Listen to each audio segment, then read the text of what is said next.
Pelaku ini yang sudah menjadi mantan kekasihnya, masih tega-teganya dia hampir membunuh si korbannya yang bernama Melissa.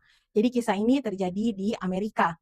Jadi suatu kali dalam hubungan mereka sebagai sepasang kekasih, itu mereka sudah menjalin hubungan selama 2 tahun.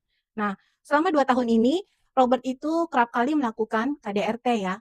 Nah, sampai dia pernah mengancam Melissa, bahwa kalau si Melissa ini meninggalkan dia, si Robert ini akan membunuh si Melissa, keluarganya, dan bahkan dia juga akan membunuh dirinya sendiri. Jadi Melissa seperti terperangkap ya dalam keadaan itu. 3 bulan sebelum penyerangan nih yang dilakukan oleh mantan kekasihnya, nah si Robert ini melakukan lagi kekerasan kepada si Melissa. Dan Melissa melaporkanlah kepada pihak kepolisian.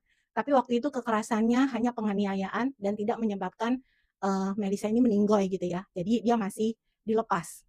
Nah, suatu kali di bulan Januari 2012, tepatnya di jam 3 pagi dini hari, si pelaku ini terus-menerus menelpon mantan kekasihnya, si Melissa. Jadi dia kayak ganggu gitu loh. Melissa kan sebenarnya nggak mau angkat teleponnya ya, tapi dia telepon terus telepon terus. Nah, akhirnya diangkat dan si pelaku ini berkata sama mantan kekasihnya, dia bilang, "Aku baru menghadapi sidang pertama nih, boleh nggak untuk terakhir kalinya kita bertemu untuk berdamai?" Si pelaku ini ngomong gitu ya. Karena terus dirayu oleh si pelaku ini, akhirnya si Melissa keluar dari rumahnya dan bertemu dengan si pelaku di depan teras rumah si korban. Nah, ketika si Melissa ini, mendekat gitu ya, tiba-tiba si pelaku mengeluarkan sajam kecil. Sajam kecil itu otomatis gitu ya, sajamnya itu otomatis, jadi ketika dia langsung keluarkan, dia langsung ingin membunuh si Melissa ini ya. Dia tikam sebanyak 32 kali. Dan beruntungnya, pada saat kejadian penikaman itu kan masih jam 3 pagi ya, tiba-tiba depan rumah dia lewat 2 orang anak remaja, pria dan wanita. Nah, ketika mereka mendengar bahwa Melissa ini berteriak, yang pria itu langsung buru-buru nyamperin ya, ke depan teras rumahnya. Dan dia langsung menarik si Robert untuk menjauhi Melissa. Dan yang wanita, dia langsung menelpon layanan darurat dan pihak kepolisian. Karena si Robert udah merasa, wah ada saksi ya, akhirnya dia kabur melarikan diri dengan menaiki kendaraannya.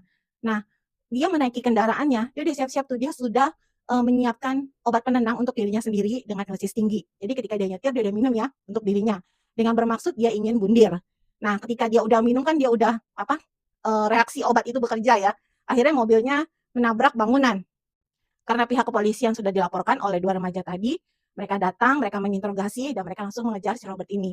Jadi kan, karena dia udah nabrak ya dan dia juga tidak sadarkan diri, jadi cepat ya untuk diketemukan oleh pihak kepolisian. Dan beruntungnya lagi, Melissa itu selamat ya dari korban penikaman si mantan kekasihnya ini.